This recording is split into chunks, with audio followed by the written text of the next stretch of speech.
आइए प्यार सा गीत आप सबके बीच में, और अच्छा लगे तो कमेंट सेक्शन जरूर बताइएगा।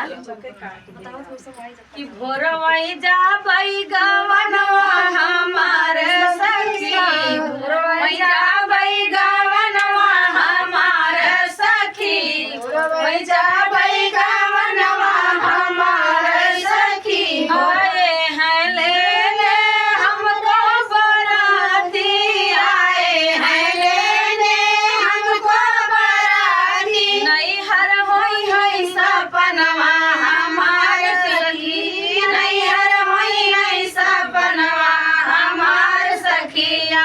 और होई जा भाई गवनवा हमार सखिया, और होई जा भाई गवनवा हमार सखी। माई बाप बहिन छुटी जई है, माई बाप बहिन छुटी जई है, बहिन छुटी जई है, बहिन छुटी जई है, छुटी है हमरो वीरनवा हमार सखी, छुटी है हमरो वीरनवा हमार सखी।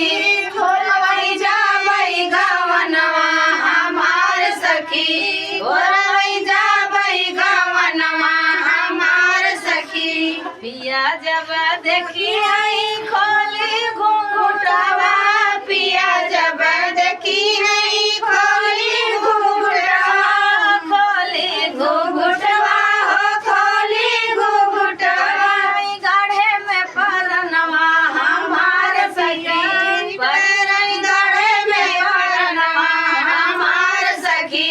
भोरवाई जा भाई गवनवा हमार सखी, भोरवाई जा भाई गवनवा हमार सखी।